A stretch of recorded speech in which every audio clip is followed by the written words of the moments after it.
Germany's Interior Ministry said it had placed a ban on the Islamic center Hamburg.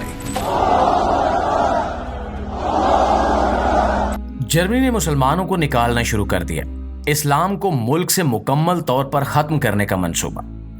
अस्सलाम वालेकुम नाज़रीन, Germany जो कभी दुनिया भर के मुहाजिरीन के लिए एक महफूज पनाहगाह था, अब एक बड़े सवालिया निशान के सामने खड़ा है। दूसरी जंग अजीम के बाद से लाखों अफराद ने जंगज़दा और गुर्बतज़दा इलाकों से भागकर यहाँ पनाह ली थी और जर्मनी ने इन्हें ना सिर्फ कबूल किया था बल्कि इन्हें अपने समाज का हिस्सा भी बनाया था।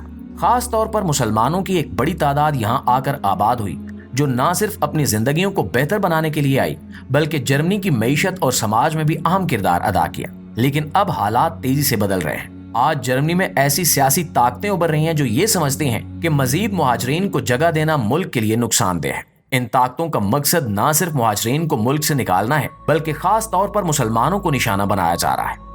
ये सवाल अब बहुत ज्यादा बहस का बायस बन चुका है कि क्या वाकई जर्मनी मुसलमानों को मुल्क से निकालने और इस्लाम को यहाँ से खत्म करने की साजिश कर रहा है? क्या ये वाकई मुसलमानों के लिए खतरे की घंटी है? इन तमाम सवालों के जवाब हम आगे तफसील से देंगे और आपको वो हकायक बताएंगे जो शायद आपने पहले कभी ना सुने हो। नाज़रीन गिरामी, जब हम जर्मनी की इमिग्रेशन पॉलिसियों का जायजा लेते हैं तो हमें दूसरी जंग अजीम के बाद का वो दौर याद आता है जब जर्मनी ने अपनी खिड़कियां और दरवाजे दुनिया के मुहाजिरीन के लिए खोल दिए थे। लिहाजा मुसलमानों की एक बड़ी तादाद ने भी उस वक्त जर्मनी का रुख किया जो अपने ममालिक में जंग और गुर्बत से तंग आ चुके थे। इन्होंने जर्मनी को अपना नया घर बनाया और इसके समाज और मईशत में अहम किरदार अदा किया। ये सिलसिला दहाइयों तक चलता रहा, लेकिन 2015 में एक नया मोड़ आया। मशरिक़ वुस्ता में जारी खाना जंगियों और बहरानों ने लाखों मुसलमानों को अपना घर बार छोड़ने पर मजबूर किया और जर्मनी इनके लिए एक आम पनाहगाह बन गया। उस वक्त की जर्मन चांसलर एंजेला मर्केल ने अपनी पॉलिसी के तहत मुहाजिरीन को जर्मनी में दाखिल होने दिया और एक इंसानी बुनियाद पर इनकी मदद की। लेकिन हर कोई इस पॉलिसी से खुश नहीं था। दाएं बाजू की सियासी जमात ने इस पर खास तनकीद की और मुहाजिरीन को मुल्क से निकालने के मुतालबात शुरू कर दिए। इस सियासी जमात यानी AfD का दावा था कि इन मुहाजिरीन की बड़ी तादाद जर्मनी के वसाइल और समाजी ढांचे पर बोझ बन रही है।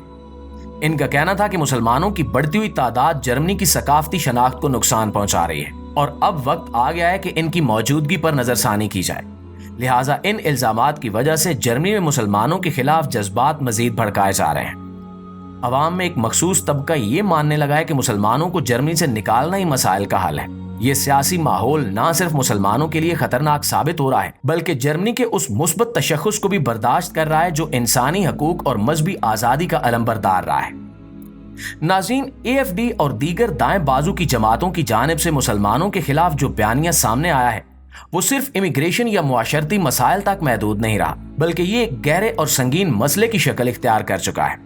ये जमातें इस नजरिए को आगे बढ़ा रही हैं कि इस्लाम जो जर्मनी में एक नुमाया मजहब के तौर पर मौजूद है, यहाँ की सकाफत, कवानीन और समाजी ढांचे के लिए खतरा बन चुका है। इनका दावा है कि मुसलमानों की मौजूदगी से जर्मनी की रिवायती ईसाई और मगरबी शनाख्त मिट रही है और इसका वाहिद हल ये है कि इस्लाम को मुल्क से खत्म किया जाए। ये कोशिशें कई सतहों पर जारी हैं। सबसे पहले AfD जैसे ग्रोह ने इस बात पर जोर देना शुरू किया कि मसाजिद की तादाद को कंट्रोल किया जाए और इन्हें सख्त निगरानी में रखा जाए।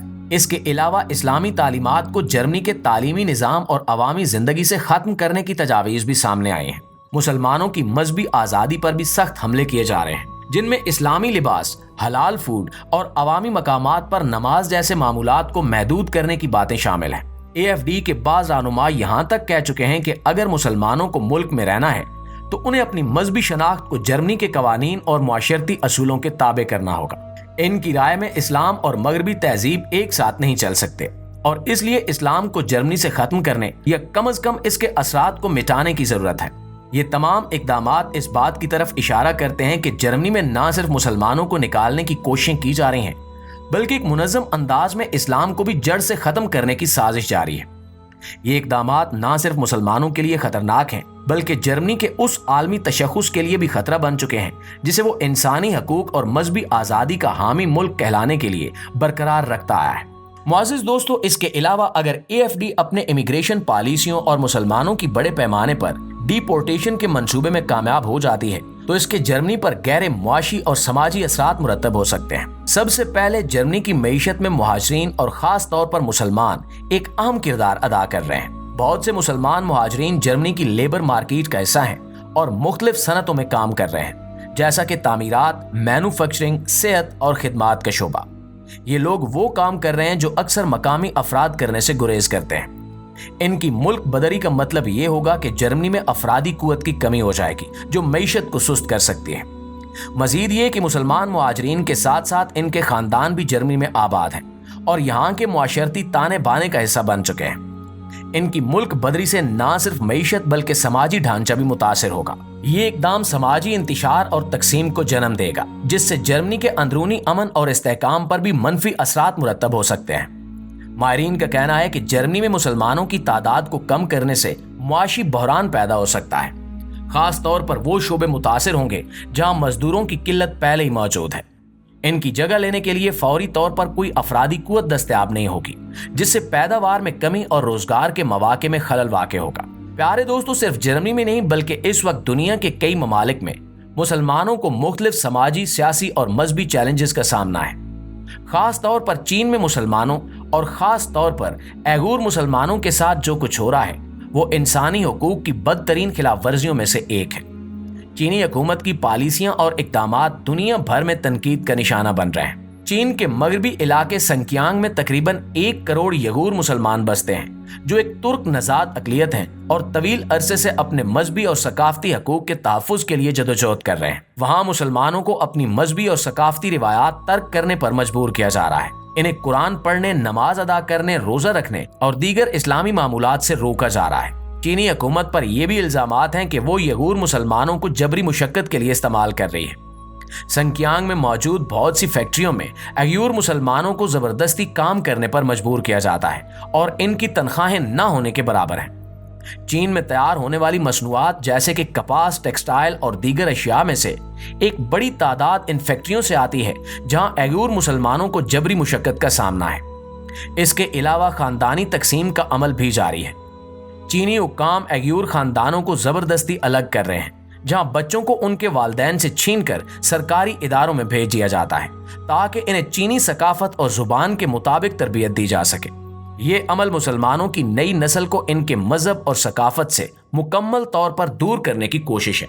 چین میں مسلمانوں کے ساتھ ہونے والے ان مظالم پر عالمی سطح پر شدید رد عمل سامنے آیا ہے، لیکن یہ رد عمل زیادہ تر زبانی مذمت تک محدود ہے۔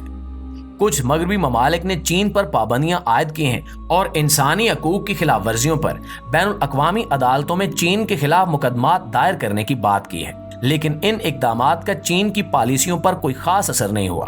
اللہ سے دعا ہے کہ وہ پوری دنیا میں جہاں بھی ہمارے مسلمان بہن بھائی آباد ہیں ان کی حفاظت کرے اور مسلمانوں کو دنیا میں سرخرو کرے۔ آمین ثم آمین۔